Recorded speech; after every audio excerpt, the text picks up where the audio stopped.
Welcome to the second episode of Innovation Stories. We have as our guest today Charu Sharma, a person who needs no introduction. He is indeed a household name in India and around the world. He's a renowned sports commentator, a pundit, and most recently, the auctioneer at the IPL. Besides being a celebrity sports pundit, Charu has been a sportsman of some repute. He was the junior springboard diving champion for 7 years and even qualified for the Commonwealth Games in 1978.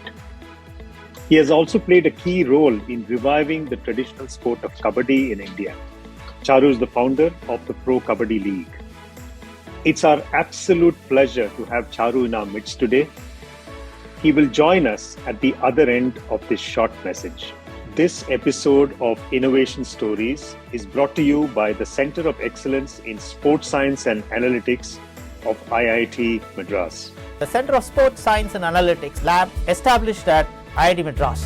The research work of the center is focused towards developing technologies using artificial intelligence, Internet of Things, wearables to design customized training programs for the Indian athletes participating in the 2024 Olympics. We are partnering with Inspire Institute of Sports located at Bellary, who trains the likes of Neeraj Chopra. Welcome, Charu. Oh, that was wonderful.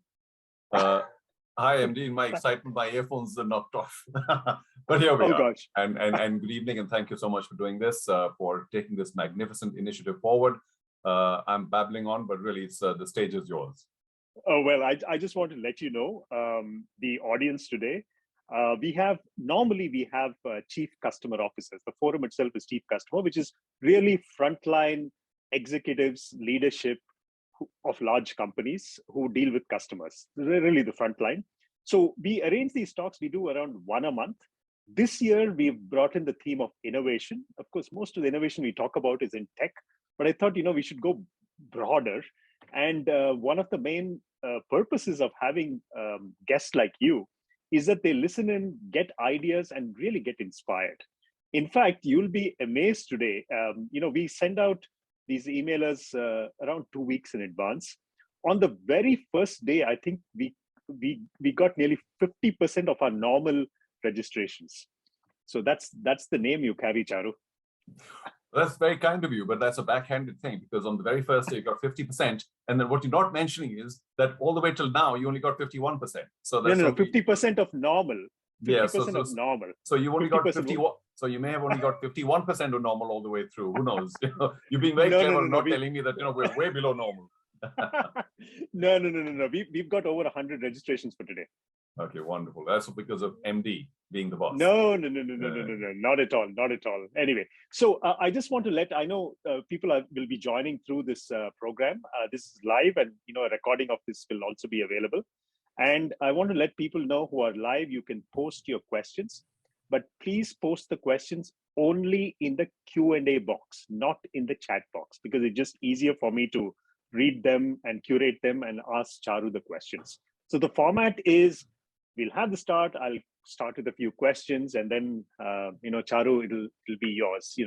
Inform and inspire. That really is the motto of our CCOF. Okay. Thanks for the pressure. Who am I talking to? All the geniuses, all the brains of this country at IIT and wherever else. So, please spare me, but I'll be most happy to share my life and my experiences and my thoughts, with the hope that, it makes just a 0.1% of difference or additional difference to all the rest of the fabulous cutting edge work all of you guys are doing. Oh, you're being awfully modest over here. We'll start. None of us, by the way, is a springboard diving champion. 7 times. So Charu, why did you stop? This was, in your teens, I guess, school days. Yes, it was, because we were very lucky at Mayo College, where I received my early education, to have a pool and diving boards as well, and a fabulous diving coach who fortunately has just expired. So I'm in the process of doing a little video for his family, but who's the national champion for many years. Not springboard, actually, he was a platform or fixed board diving champion. It doesn't matter. Anyway, so we took to it rather early because Mayo had a sort of swimming and diving tradition, as you can imagine, not too many places in India had swimming pools, but so it was a sport where one could reach the top fairly quickly if one worked hard. And we certainly did at Mayo to carry on a tradition of divers before me as well. In fact, my family, my oldest brother, I'm the youngest of three, was the national champion before me, and my middle brother was similarly so. And then I kind of took over the mantle for a large number of years, and I suppose I was okay for the time. But why did I retire? Because after all, where would springboard diving or any kind of diving take you after the early amateur years? Because in the 70s, when I was doing what I was doing at sort of the higher level of sport, no sport in our part of the world earned you any kind of livelihood. And ultimately, who was I diving against? The top divers of the time was always the case, and probably continues now, were people who were employed by the railways or the police or the services and other such organizations. And God bless their soul, because they gave these people a livelihood. But just coming from the academic background I did, and I then went to St. Stephen's in Delhi, I wasn't it wasn't something that I was going to join these services as a sports case. If you know what I mean. I have no disrespect in my mind at all. It just wasn't an option for me. One had to go on and make a living through a more regulation career, because sport just was not going to be a source of my livelihood. So I said, well, a reality check. And as I keep very famously now saying to everybody I have an opportunity to talk to, it's good to be brutally honest with oneself. And I'm patting myself on the back to probably indicate that I was quite brutally honest with myself, saying, where is this going to take me? It actually took me to Davidson in North Carolina, where I went on a part sport and a part academic scholarship. And I dived there as well. I was an all Southern Conference diver. The conference has changed, by the way, for Davidson. And in case people haven't heard of Davidson, we're a very small private college. Nowadays, people have, because Steph Curry is from Davidson. So, has a good school. Oh, interesting. Interesting. Anyway, so I did all of that too. Then I came back home because I wasn't, I was wondering what I was cut out for. I was not cut out to continue springboard diving and join one of these services on a sporting contract. So I went in for a regulation corporate career thereafter. And that meant retiring very early from my sport, because I don't think it's possible to continue excelling if one is not devoting that high level or percentage of time. But what it did do is open many other doors. I was always multi-sport. And once I gave up diving at the ripe old age of 19 or 20, it did open many other sporting doors for me. So, I utilized diving as much as I could. And then the rest of life opened up, including many other sports. That's quite amazing. Though, choices are much better these days, I guess. If there was a kid today growing up as a springboard diving champion, would the choices be different today for him or her? Unfortunately, in diving, no. And in many other sports in India, no. In fact, if you're a diver in the US, you got no livelihood as well, unless you want to go circus diving or something. So there are sports that have grown, evolved, and for the purposes of this chat, that have innovated and become professional. Now, when a sport turns professional, by that sheer meaning or definition, it provides you a source of livelihood. Of course, right at the top, it's a pretty steep pyramid, because even in tennis, which has been professional for so long, the top 20 make a lot of money, the next 30 make decent money, the next 50 make okay money, and then it's a rough ride thereafter. So that's what professional sport is all about. It's very brutal in terms of the steepness of the pyramid. But there are many sports in India, including diving still, where you cannot make livelihood. So do you want to make a choice and play a sport which doesn't have a professional outlet, at least at this point in time or in the near future, and then take it forward and join some kind of corporate or public sector scenario which allows you to continue if you have that kind of ambition in that sport? Or do you want to say, hey, listen, this is it. I've done as much as I could, and utilize everything that makes you excel in sport in other areas of life? Yeah, perfect. That is. And given the theme that is innovation, Charu, where do you think is innovation? Is it primarily to drive performance of athletes and sports people? Is that where innovation really is, or it's much broader, you think, from a theme of innovation in sport? It's as wide as the horizon that one can ever see from the Sahara Desert. Very wide. You mentioned performance in sport. Yes, innovation is very necessary in every single aspect of performance at the higher level, at every level. But it goes well beyond that. You've got to innovate when it comes to the sport itself. The sport, custodians of the sport need to constantly weigh where they are with that sport, and whether it's attracting people, whether it's growing or not. And innovation is the key there. it's a massive source when it comes to the fans. You got to keep innovating for the fans. You got to keep innovating for the technology of the sport. And this, every single aspect of sport requires innovation if you are to grow. Because remember, one of the few cliches, and I don't do cliches, but one of the few cliches is that if you're not improving, you're actually slipping because everybody else is. Yeah, and when you talked about innovating for the fans and spectators and so on, great example is hockey. That innovation which happened, I guess, 20, 30, or maybe more than that years ago. Very different. Hockey is today very different from the hockey we grew up with in our school days. And a country like India, large country like India, which had won eight odd goals, Olympic golds, kind of fell off the cliff. Do you think it was worth it? I mean, that kind of innovation where your top team really kind of falls off a cliff? Well, the people who innovate are not concerned about who is at the top, because usually it's all the rest who innovate because they want to get to the top. That's Great something point. to think about. So all the rest of the nations who were playing hockey were, of course, at that point of time in the 20s, 30s, 40s, 50s, 60s, obviously wondering why are India doing so well? And they said, well, different sports innovate for different reasons. But innovation is the central theme. Now, hockey, since you mention it, it was a case of many other well-off developed nations not being able to be consistently good at field hockey. We call it field hockey because, the Americans, of course, have ice hockey as well. Yeah. And they probably realized, because I wasn't privy to that decision, that the surfaces that hockey is being played on are vastly different. A bit like cricket right now. The surfaces are pretty different, although it's turf, but it's, different pitches. Yeah. We'll get to that later. Yeah. And they, in their wisdom, decided, what if we play on a more consistent, regular,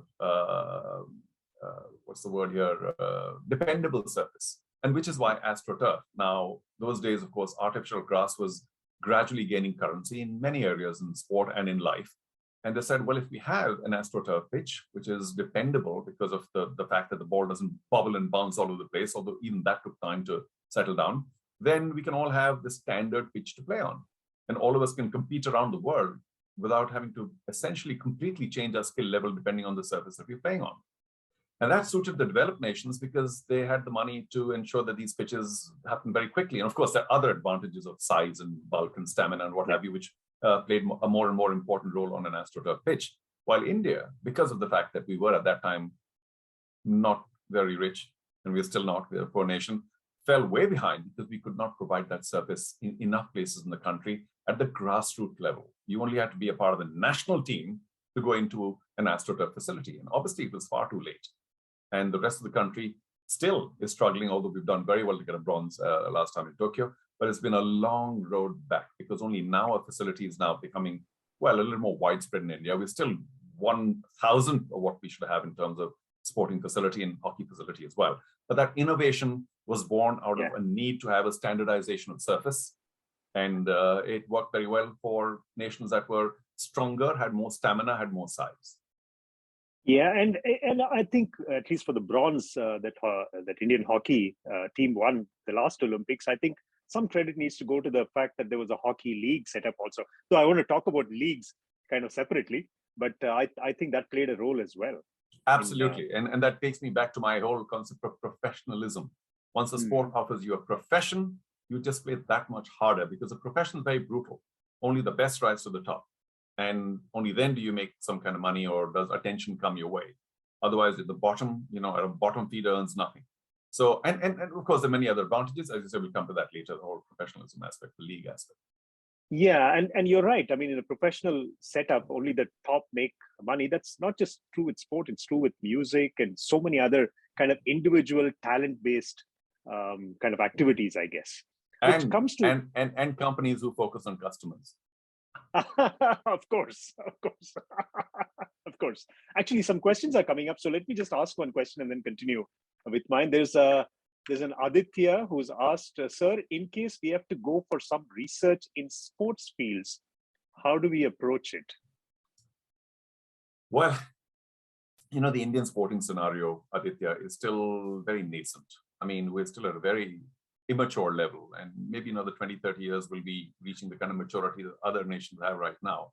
So who do you go to? You go to either the professional teams of the various leagues happening in India, or various events, should we say, happening in India, because they all require an advantage over the next team, over their opponents, over their competitors. And how do they get that? Obviously by working harder and harder in every aspect, physically and otherwise, but also statistically in terms of analysis. Analytics play a very important part, which India is only now waking up to.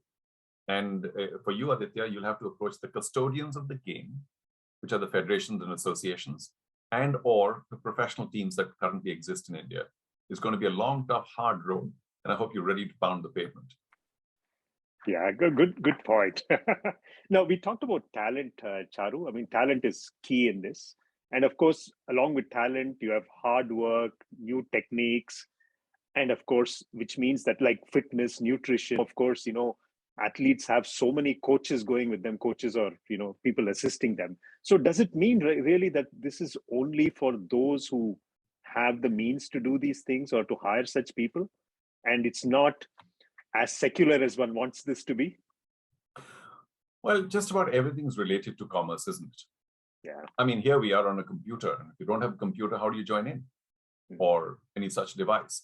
So yeah, commerce plays an important part in just about everything in life. And if one is into analytics, then one has to only approach those who can afford the analytics because it's not free.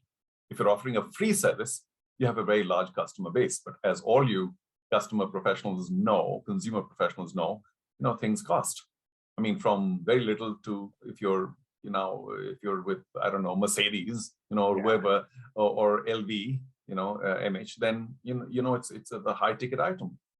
So everything costs. And if it's a service that you're providing for enhancement of value, whether it's in sport or anywhere else, it is likely to cost. And therefore, your base is narrow, unless you can reduce that cost to an affordability level or have several levels of that cost. Several products. If you want to go really deep dive into analytics, it's going to cost you X. If you want to only begin, it's going to cost you X by 10.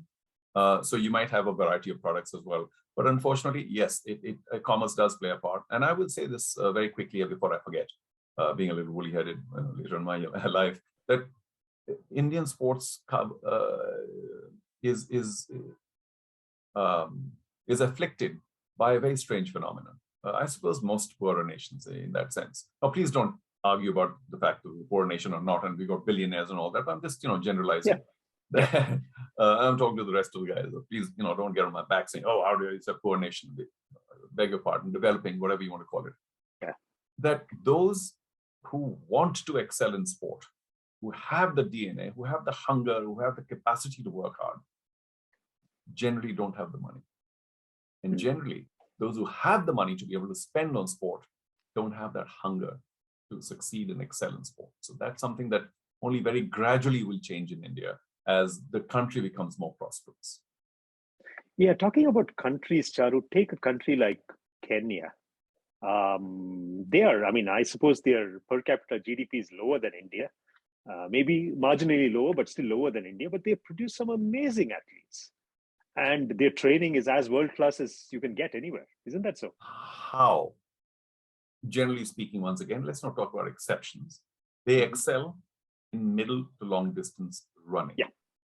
They don't excel in badminton or tennis or golf or whatever else I can name, 50 other sports. So let's just talk about their DNA and their focus on this one aspect of one sport, which comes naturally to them because of their high Rift Valley training, just better lungs. It's like if the Sherpas or some, other big lung capacity people start running, or the Indian hills, matter of fact. We've got plenty of, hill folk in India as well who can potentially excel in the same area that the Kenyans excel in. Also, the minute one or two of the Kenyans burst on the international scene, say Kipchoge Kino or a few others, and the Ethiopians as well, through Abebe Bikila, where did they start training from a young age? Not in Kenya. The minute they found that somebody had the capacity, boom, into a developed country. So most of these Kenyans excel not because they live in Kenya, train and work in Kenya, but they go elsewhere to Europe and to the UK and to the USA for all their developmental training thereafter once they, bubble up and rise at the junior level.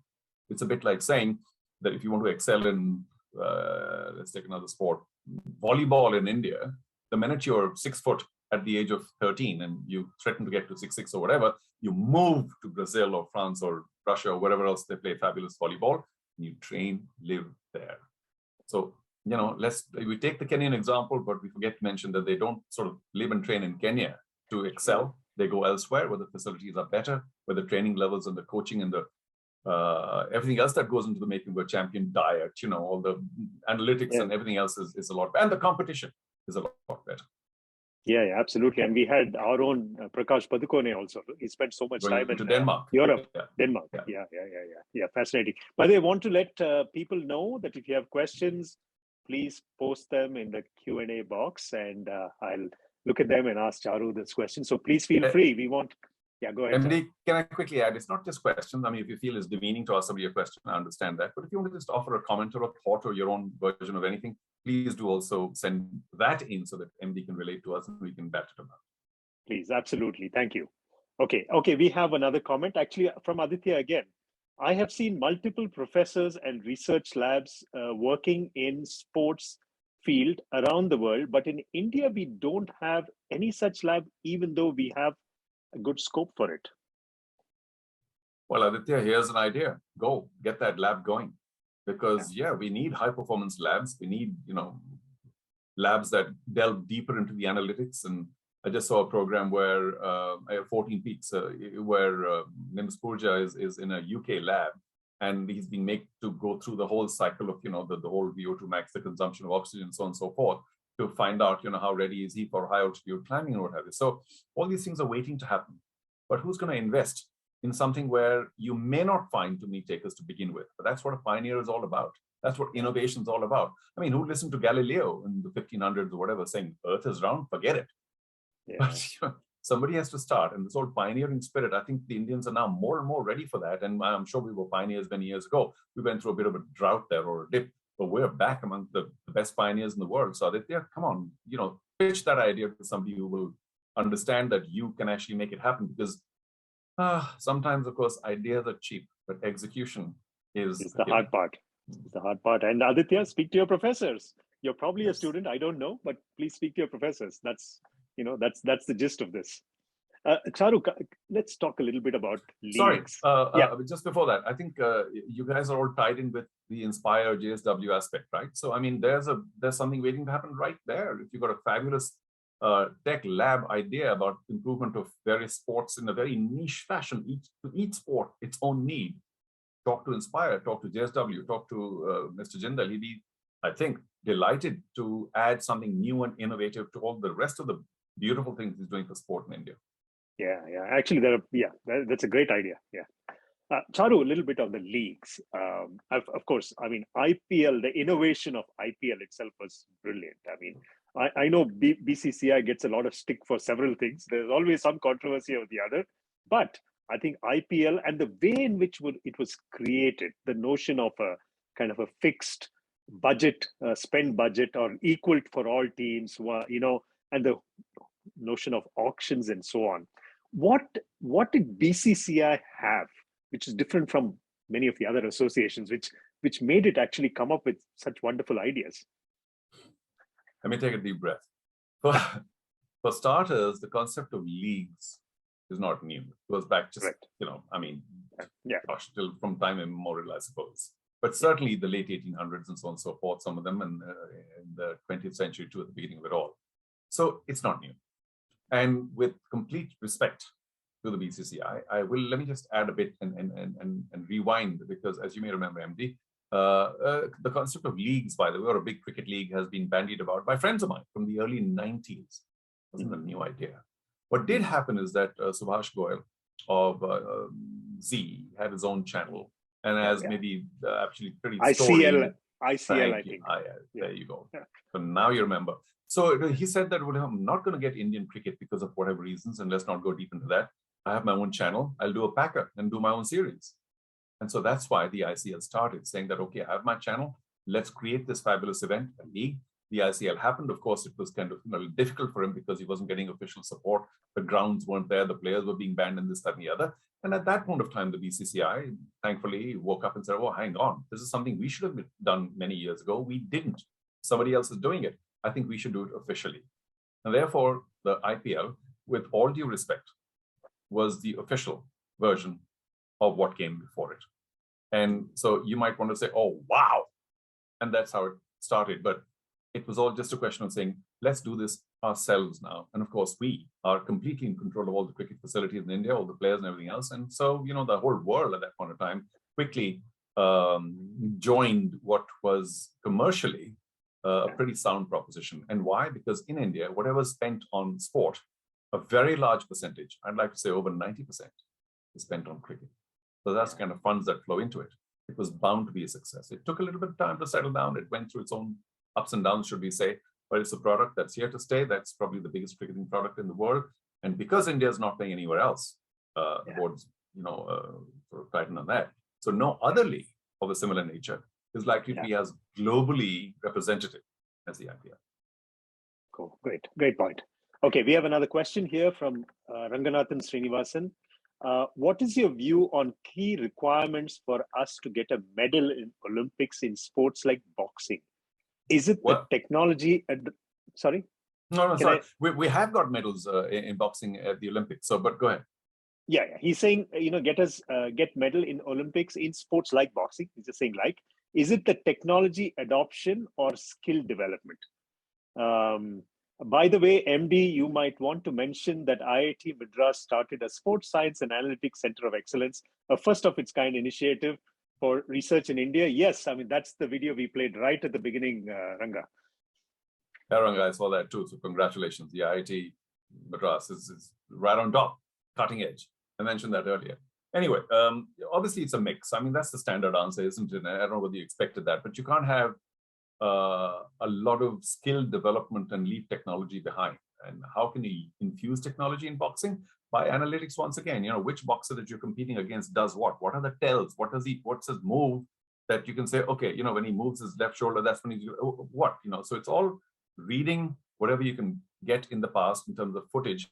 Everybody does that to get an advantage and to find out what is the Achilles heel of the competitor that you're playing against in every sport, and certainly in boxing as well. But there's also we haven't done badly in boxing internationally for years now. I mean, we were powerhouse at the Asian Games.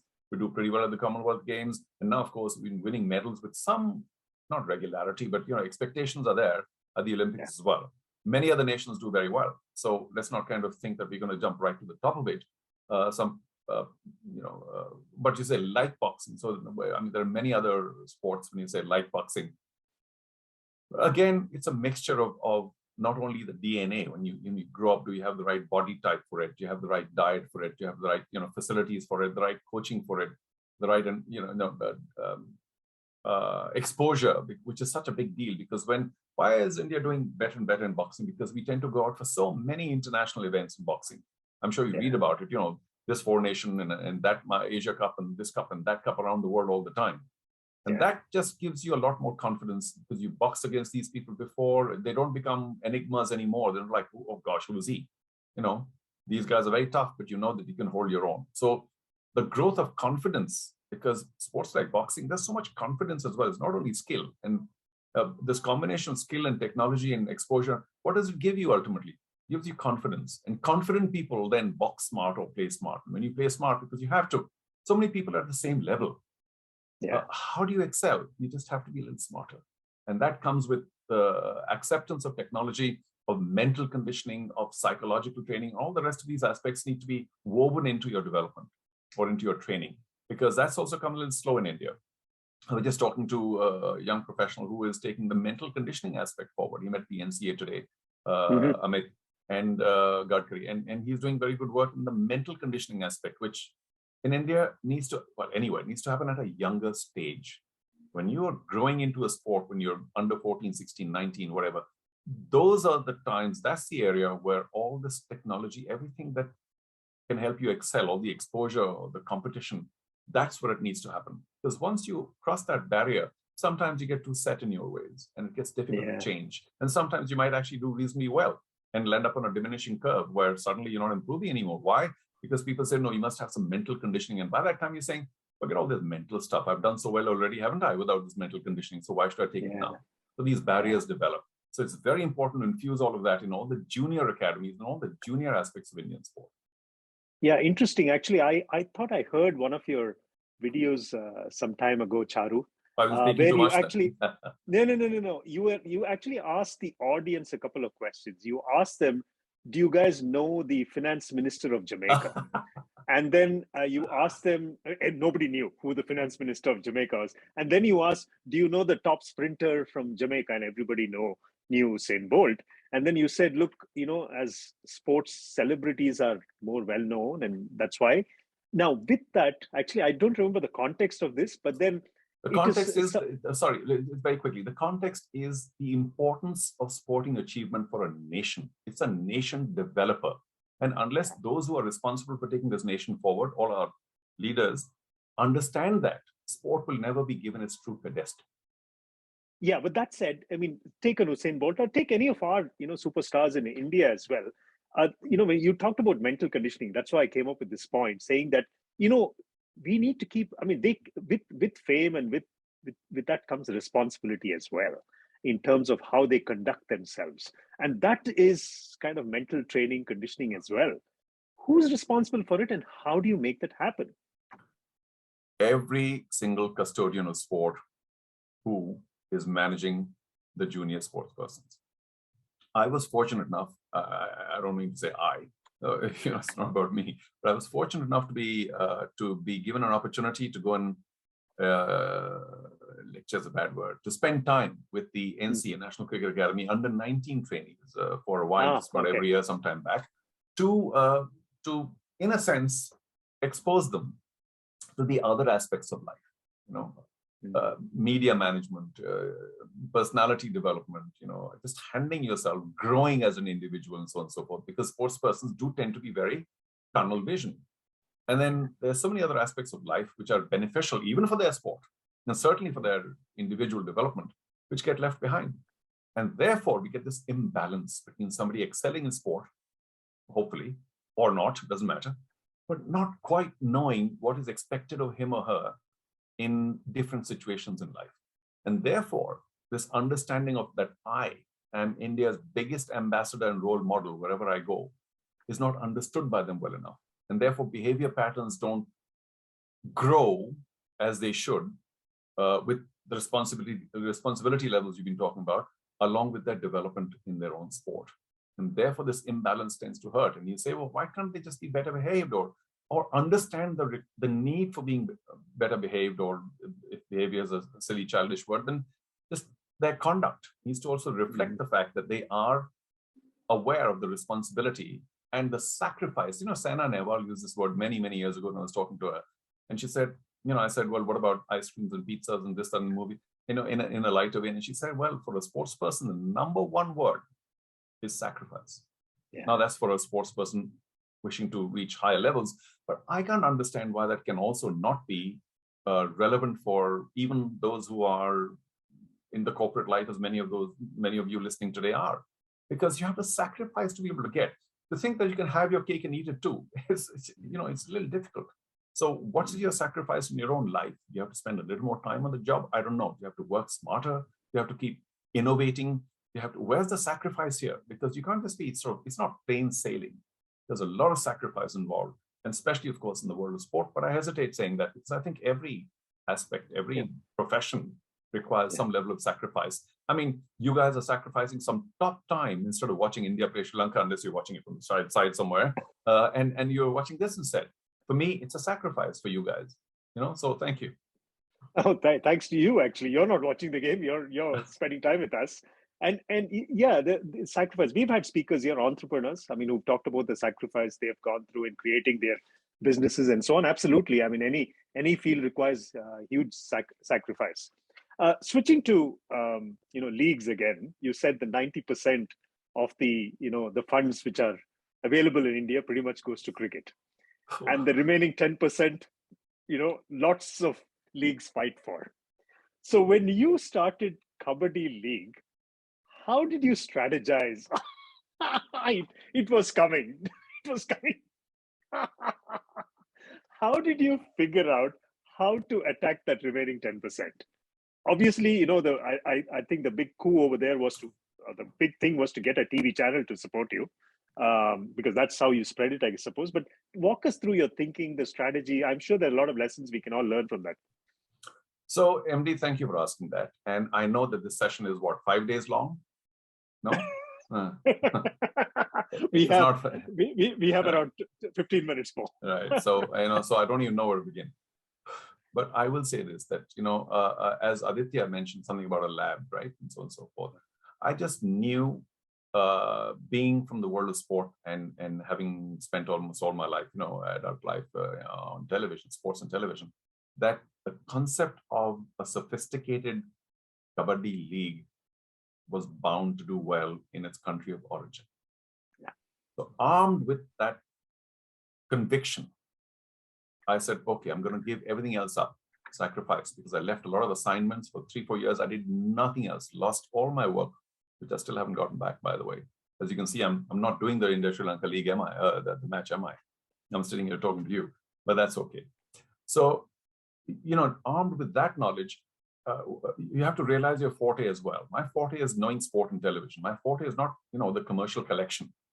And I just said, if I can somehow bring it to a platform where it's visible in its new, competitive, sophisticated international avatar, Kabaddi will do well, because it's a fabulous, visually attractive sport. And what about the commercial revenue or whatever else? I said, we will see. I'm not going to do an Excel sheet and say, year 1, year 2, you can put any factor there and, say that after year 3, you'll make $500 trillion. So I'm saying I'm not going to go there, because we will see.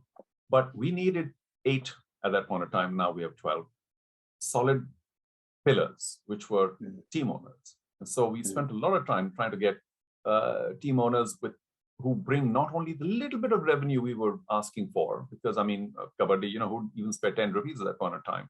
But they came in with whatever franchise fee we kind of worked out. And they came in with their reputation, their entrepreneurial reputation, their standing in life in India. And all of that was important to go into the pot to make Kabaddi successful. Once it was there, of course, the commerce, you will receive what you will receive. You can't go bop people on the head and say, I need this much, give it to me. It comes, when people also see a certain amount of value. So I wasn't focusing so much on revenue, which I suppose one should. So I'm not this ideal, entrepreneurial model here, but I did know that will come.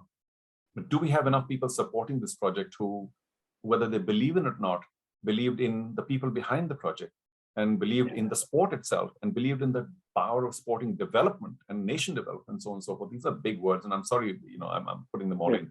But those were the overriding kind of thoughts and feelings at that point of time. And I knew that the commerce would follow. Regardless of how cynical and disbelieving the commercial world in India was at that point of time, I'm glad it did follow to a very now reasonable level.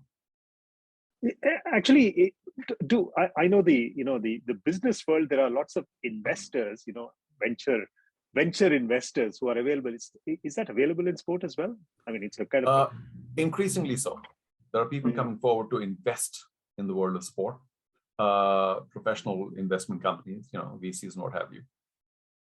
I just hope that they spend a little more time understanding the world of sport and the dynamics and the commercials that surround the world of sport, because we don't want people coming in and reducing value by thinking that it'll go up and then it doesn't, and they kind of leave a sour taste in everybody else's mouth and what have you. So a much deeper understanding of what the world of sport is probably still, being, it's not deep enough. I think it's still on the surface, because sport is essentially attractive. It's a very exciting field and it draws a lot of eyeballs. But you need to understand the world of sport in each area, in each geography, a lot more before you start putting money, which then disappoints you, because each disappointed investor just sets that sport and others back by, 5 years. Yeah, which is a good segue actually into some of the tech which is coming up related to sport. Take the Dream 11s of the world. They are very, very well funded. What's your take on this? Because it's many of these have just taken off enough to actually, have them all on primetime TV, and so many. And, Fantasy League, end of the day, is very addictive as well. So what's your, Well, in our part of the world, their success is all related to the numbers of our country. Now, when you have 1.35 billion people, and let's just say there are 100, 200 million who have the little bit it takes to get onto a small phone and get onto this sort of a thing and test their knowledge of a certain sport by drawing their own teams. It's a formula teams. It's a formula that is very low cost for starters. You don't have to spend, I mean, the entry level is so low that so many people can take to it. And if there's a minor reward at the end of it, which is not what they're really doing it for, it's just a question of more testing your own skill. Now you're sitting around and saying, which players should I take? Who's likely to do well? And will I make 10,000 rupees or 5,000 rupees? Well, it doesn't matter if I don't. But it's easy for me to get into. There's no entry barrier. It's just a little bit of knowledge of all the sports that these Dream 11s and others are into, and they're into quite a few sports now, especially the professional sports. So it's a model that was hugely scalable. Yeah. And I don't know the tech end of it at the back, but I presume that they can handle that scalability quite easily, because it's just the same thing on now not 40 phones, but 40 million phones. So and computers. So the scalability and the numbers in India is why there's so much that they've been able to receive and also make in terms of revenue. Yeah, we've seen that, right? We have seen fantasy leagues in football, for instance. EA is a top tech company which has really, built these apps for football, and they're very, very, very popular. And I suppose a similar model is being adapted. Continuing on the tech theme, Charu, we've seen tech in cricket. I mean, we've seen how video analysis has helped the players, but now a lot of tech is coming into helping referees and umpires as well. Do you think the competence level has actually gone down after that at the referee umpiring level? Well, my first reaction is no, because yes, there is technological support, and you might therefore presume that the referees or those in charge of the officials of the game are getting more slack, saying, why should I bother if there's going to be some tech challenging me? But it's quite the reverse. I think there's a lot of, just like for any player or for you or all those listening, there's something called pride of performance. When you've been given a certain job, especially when it's professional, you're being paid for it and so on and so forth, you want to be the best you can be. You don't want to be found out as somebody who's not good enough. So there's, to my mind, even more pressure to do well, to succeed, to improve for the officials of every sport, because they know that they're found out pretty quickly in case it's referred to a technological bench. And then you don't want to be known as the guy who made 5 mistakes and compared to the guy who made 1 mistake. Yeah. So to my mind, people are just getting better and better because they don't want to be, shown down by technology. Sometimes it's a commercial need where, say, in cricket, I mean, that's the popular sport here, isn't it? Yeah. I could talk about many other sports. A leg umpire, that the guy is way in. You still go to the third umpire because, there's a third umpire sponsor and there's, some time taken and advertising, what have you. Right. And then, the guy is like 5 feet in and people say, well, why did he refer? Sometimes it's also commercial needs. And sometimes when you're given that option, the officials themselves will go to a VAR or whatever else because they say, why should I now be found out for something that's, to the human eye, a very difficult decision? But generally speaking, what it has done is it's forced in tennis umpires to be sharper still. Linesperson need to be sharper still. The camera goes to the linesperson that's made an error. And he's like sitting there saying, oh my God, so you don't want to be shown up. Yeah, that's an excellent point, actually. Folks, I'm coming to the end of my questions. So if you have many more, this is the time to post. And I have a comment here, a comment or question. Anyway, let me read it. This is from Ranganathan Srinivasan again. Thank you, Charu. Understand exposure with tech. Good to know skills exist. Tech, along with exposure at a young age, is key to success for all other sports as well. It's a question.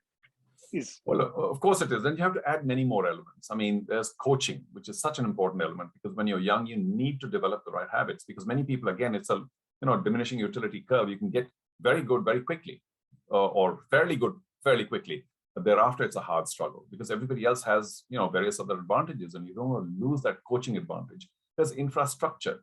Once again, in a poor country such as India, infrastructure is such a big problem. And a lot of people running high performance academies or junior academies and what have you are still struggling. The custodians of the sport and maybe those who do these academies still struggling with the concept of high performance. To me, it's a very simple concept. Cost no bar. So the very best needs to be provided in every sphere. The very best tech, the very best equipment, the very best facility, the very best surface, the very best coaching, everything, the very best diet, the very best mental condition. Only then can you expect people to reach global standards. Otherwise, it's all aberration. Some people are just that good and they get there.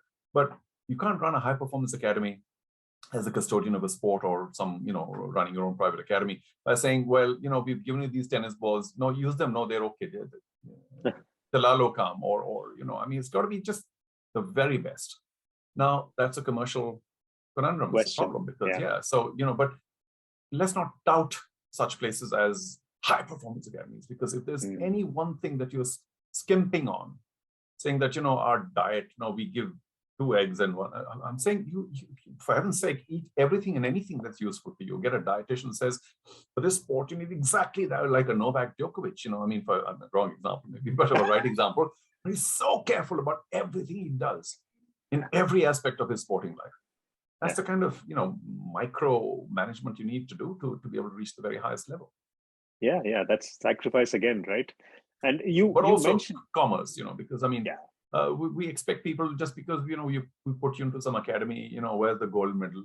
For heaven's sake, have you given them absolutely the best? Have you run that person around the whole world, exposing him or her to the finest competition, the finest coaches and whatever for 5 years? Probably not. So why the expectation then? Got it. Okay. You mentioned actually coaches over there, roles of coaches. What is the most important attribute for a coach? I mean, regardless of sport, be it cricket, hockey, whatever. I mean, I'd love to hear, because I'm sure you had coaches during your diving days as well. Well, I did, and a fine one too. But I feel compelled right now to say criteria number 1, no ego. Interesting. Because if a coach says, no, I know, that's the end of that. Because a coach too needs to be constantly on the lookout about who is doing what is the latest technique, what's going on around the world. Not live in an ivory tower saying, listen, I know you follow me, I'm your coach, you follow me till, like a Pied Piper to the end of the cliff and we will both fall. No, for heaven's sake, acquaint yourself with the very best around the world all the time. Pick up the best, learn from others as well, because, where's the ego here? You're responsible for your ward. You're not, making your own name. You want to be responsible for the ward. The ward will make you if that ward does well. So I think this whole, to go with your theme, innovation as well in terms of coaching, those coaches that innovate, who look around all the time and pick up, all the good things that are happening in that sport around the world, all the good material, the good surfaces, the good infrastructure, the good competition, everywhere, the good geography of a certain sport, you need to go there. And that's why, people who want to excel go to where that excellence is offered. For instance, the IIT Madras. That's a nice plug. Just to complete Ranga's statement, we at IITM are working with boxing coach at Inspire to put a system for kick-starting advanced analytics project as we speak. So there you go. Something which you mentioned is picked up. Final question. Done. But remember, that is not only for the individual, about the individual's different skills or footwork or movement or, fast twitch and this, that, and the other, but also connected to each competitor of each boxer. So, when I'm boxing against X, this is what I need to watch out for. And when I'm boxing against Y, because if you're only discovering that in the ring and you come to a corner and the corner saying, oh, there's a towel going around you. Do you think boxers listen? Yeah. It's all going to be done before. And that too is not, it's not a universal cure. You got to also think on your feet and do plan B, C, D, E. Of course. Final question, Charu. You did say that commerce is key. It's an important factor in all sport, and we see that big in India as well. What role does government play in this?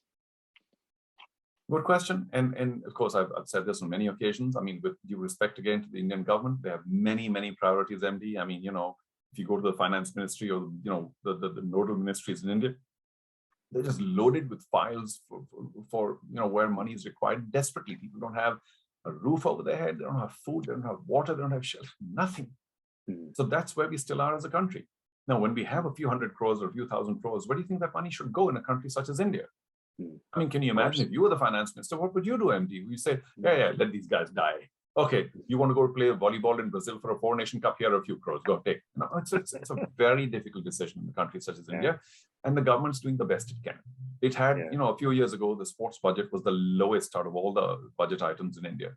Now it's getting a little better without question. There's a target Olympic podium scheme, but many more need to happen. The whole concept of our sports authority, our National Institutes of Sports, and all the various government facilities need to be upped by 50x, because we're a little caught, behind times. And why? Because we're not willing to look around us and say, hey, what's the best example around the world? That's what we need to be. We're saying, no, we're doing everybody a favor by giving you a small room and 2 eggs and one. No, you got to grow out of all of that. You've got to grow out of saying, I'm the Maibap. I'm telling you, you come 5 a.m., you do. No, I mean, for heaven's sake, you got to respect the athletes and the sports persons 10 times more than than is currently available. It's a lot better than the past, where the athlete will stand outside the door waiting to be let into some official's room for hours. Right now, there's a better awareness of that. There's so much more to do. So the government's role, finally, to my mind, or the best possible option, is to facilitate. If corporate India, and that's where the big scalability really lies, that's where the big money really lies. If corporate India can come into sport, or to be given incentives to come into sport by the government, saying, hey, listen, who's the biggest landowner in India? The government. What do you need? You need land. The minute you go say, I want to, I live in Bangalore, I want to do another archery academy, forget it. I need some 8 acres. No way. I mean, I'm dead before I start. It's not a small lab. I need space. So it's very difficult. The government should say, okay, well, what are your credentials? Who's with you? What's your board? And listen, we've got these 5 acres lying around in so-and-so place. If you want to run a fabulous high-performance archery academy, which also has time for some kind of, junior development, so on and so forth, let's get into a partnership. You do all the infrastructure, we give you the land, we make sure that you're tax-free. And then after 15 years, if you're making a surplus, then, we want a certain percentage of it. And we will place 1 or 2 people on your board for check and balance, so that you don't use it to build 5, towers of 40 apartments each and, where's your academy? So this partnership is very eminently, easily possible. The government needs to realize that, needs to step back, allow private players in, do a little check and balance, which is not so difficult, and keep replacing those check and balance people, and get the corporate side of India to say, hey, listen, this is a very important nation building aspect. So, attract them in. There's such little money flowing into sport, and yet it's taxed so heavily. I mean, so we're not encouraging the development of sport enough. I don't mean to be very critical. The government is doing as much as it possibly can, but how can it 20x by getting into these partnerships with checks and balances? And the good thing is private players are there. I mean, you saw the Jindals, and they are there. But I mean, 5, 10. But I mean, you look at, they can be 50 or 100 in no time. If you said, listen, you have a viable scheme, we will partner you. And we will partner you by the simplest possible way. We'll give you the land for it, and we'll put 2 members on your, board or whatever you want to call it. And that's it. And then you run it. And if you guys are not running it well, we take our lease back. End of story. So there is, I don't mean to oversimplify it, but there can be checks and balances of, are you really serving the purpose or not? Are you running a pub there? Absolutely. But we can't keep thinking everyone's guilty before they start. Oh, he wants 4 acres for his rugby, ground, but they will do 1 clubhouse and they will drink. I mean, let's grow out of all this, the 1920s, nonsense. Good point. Okay, we have a question from Naina Prasad. What is being done to make sports more inclusive? It may not be commercially as attractive. Then why should it be done? I'm sure we agree it should be. You want me to read that again? I didn't read it. Why should it not be done, you mean? But why should it not be more inclusive? I completely agree with you, Naina. I mean, I'm a big fan and supporter of women in sport. And as you know, in India, of course, they're doing marvelously in the few events that they've or a few sports have, been given equal opportunity, should we say. There's absolutely no reason on earth that women at an early stage can't be given equal opportunity. Now we have a socio-cultural problem in India. It's very tough, Naina, for you and I and, MD to solve it. I think generationally, we're a lot better, I think, than we were in 1950, 60, 70, 80. So we've got to see the positive, the half full side of it, that girls are being given so much more opportunity now than in the past. Are they being given equal opportunity? Maybe not just in sport, in many other areas as well. So, I mean, I can understand the pain there, or the struggle of not being given equal opportunity. But you do mention commerce as well, Naina. And yes, I mean, the world of sport is just as brutal as many other worlds as well. I mean, the world of sport is also on Earth. It's not on, Jupiter. So, and Earth suffers from certain imbalances, and so does the world of sport, where women who are doing similar things don't get, quite as much. You can argue that, those people who are offering their commercial support to these events are the guilty party. And what do? We can't again go bop them on the head or shoot some, corporate or some company just because they haven't given as much support to women's sport as they have to men's. It's a process of evolution. And I just take my hat off to women in India, those who succeed in the world of sport, or those who even entered the world of sport, because it's just so tough, coupled with all the rest of the barriers, and some of them maybe just notional, who knows? But it begins from an early age, because I mean, women have to just be looked after better from an early age, rather than giving the food to the boys and all that sort of nonsense that happens. Or I'm generalizing, so that women are stronger, as strong as boys, and are therefore able to compete and work hard in the world of sport. So many things need to change, Naina, and they are changing. So I see the glass is half full. Okay, 1/10 full, but it needs to fill up a lot. But every year, there's more drops into that glass, and it is getting bigger. Nowhere near where the rest of the developed world may be in terms of offering equal facility or equal opportunity or equal understanding of the need for women to also excel in sport. But I think gradually in India, or should we say rapidly in India, that is changing. So that's all good news, but there's a long way to go. Yeah, but even in developed world, Charu, just last week, I think the US women's football team won a equal pay lawsuit. I mean, in a developed world, a week ago that's happened. So you can see how much, we need to go. Okay, one final question we'll take from Harigovind Nair. How can technology be implemented in grassroots football in India? How can a federation like AIFF help in this integration of tech, even at grassroots and not just the elite, specific to football? Yeah, it could take a little more thought, but my first thought here is the fact that tech could certainly help in terms of identifying the performance parameters of youngsters who take to football. Now, it sounds a little brutal, but if by the age of 7, 8, 9, 10, 12, it's discovered that you have the kind of DNA which will allow you to be as strong or have the kind of stamina or the that you can handle the roughness that football offers, I think the right people will move in a certain number in terms of utilizing the little bit of tech that's required for the anatomy, or there are certain parameters there. So that's one quick thought, because we have to quickly realize, are we built and suited for the game that we want to play or not? And if many more people are put through this and encouraged, saying, hey, listen, you could be a really tough guy. You have really strong quadriceps or whatever, so, utilize the whole anatomical aspect of tech to push the right people forward. You might find suddenly there's a spurt in standard, because people who are more suited to the game are being pushed forward. And those who are not, I'm not saying you say out, but you can say, well, you have to work a lot harder on this aspect or that or whatever. Apart from that, football is just a relatively simple game. There's a lot of body usage. There's very little equipment.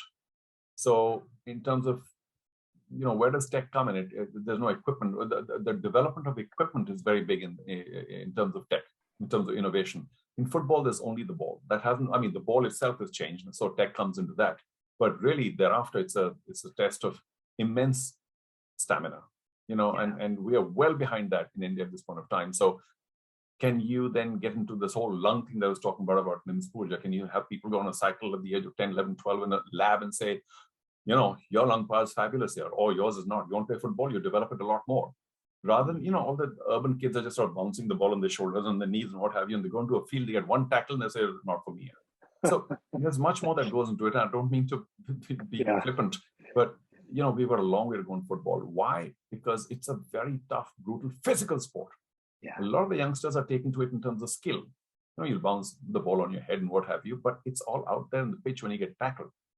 And if you see any developed league, the top leagues of the world, the kind of running they do, it's just non-stop. The kind of stamina that you need to develop is step one to be a good footballer. Here we're all, we got skill because Indians are generally good at picking up skills, but we need to take that way forward in terms of our physical development. So can tech come in to help youngsters know where they must improve in terms of everything physical, which is of course diet as well, or be playing in a better environment, or be playing these heated areas where, you can't even work beyond half an hour because of you, or everything else that helps you perform at the optimal level. And that must happen from a very young age. Sure. Thanks, Charu. Charu, we are completely out of time now. We've been speaking for 1 full hour. Thank you so much, and thank you, audience, for all your questions. It was wonderful, nicely interactive. And once again, Charu, I know you drove back from Coorg just for this today. Thank you so much. You're most welcome, Andy. I do apologize if we haven't been able to fit in enough or fit in more relevant things or whatever. But, sport is a microcosm of life, and a lot of things that work well in sport tend to work well in life. And of course, vice versa. You can get all sorts of life skills into sport as well. So hope there's something that I said which might, nudge somebody somewhere to be able to get some value out of it. But MD, thank you so much for calling me. Absolutely. And pleasure to have you here. Yeah, thank you. And of course, a big thank you to all those who spared the time, or at least in an audio fashion, if not video, because you might be watching something else or listening to this. Whatever it is, I'm really grateful that you spared the time. Thank you very much. Thank you, Charu. Bye-bye. Good night, everybody. Good night. Bye.